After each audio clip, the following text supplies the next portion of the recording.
Saudi news Bangla 2024 সালের আইন পাশ হলো।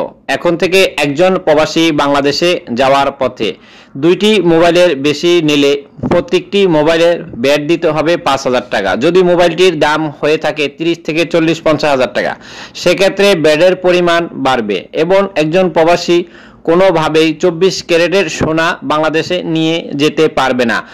22 ক্যারেট স্বর্ণ নিতে পারবে সর্বোচ্চ 100 গ্রাম এবং এর বেশি নিলে তাকে জরিমানা এবং ভ্যাট প্রদান করতে হবে। অতিরিক্ত কোনো সামান এবং অতিরিক্ত কোনো অন্য জিনিস কিনে যদি বাংলাদেশে নেওয়ার পথে সেখানে তাদেরকে বাংলাদেশে সরকারকে ভ্যাট দিতে হবে। যেমন ক্যামেরা অথবা মোবাইল, দামি ঘড়ি, আইফোন এবং দামি ইত্যাদি, এগুলো দামি জিনিস নিলে যার জন্য কাস্টমকে অবশ্যই আপনি ট্যাক্স প্রদান করতে হবে।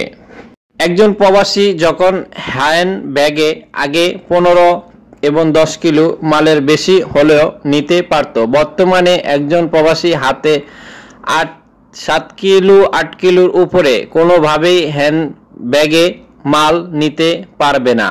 সেটি যদি আপনি নিয়ে যেতে চান তাহলে এয়ারপোর্টে সেই বাড়তি যে সামানগুলো আপনার থাকবে সেগুলো বাইরে ফালিয়ে দেয়া হবে।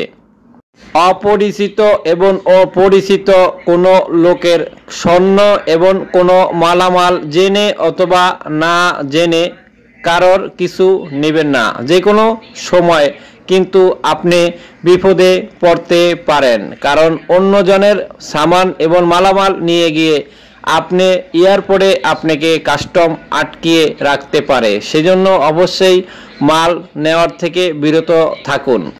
আগে যেখানে একজন প্রবাসী তার লাকিজ পাওয়ার জন্য 1 থেকে 2-3 ঘন্টা 3 ঘন্টা লাগতো, বর্তমানে একজন প্রবাসী লাকিজ পেতে বর্তমানে তার সময় লাগতেছে 1 থেকে 1.5 ঘন্টা। এটি নতুন এয়ারপোর্টের আইন এবং কার্যক্রম শুরু করার পরে প্রবাসীদের জন্য অনেকটা সময় বেঁচে যাওয়ার মতো।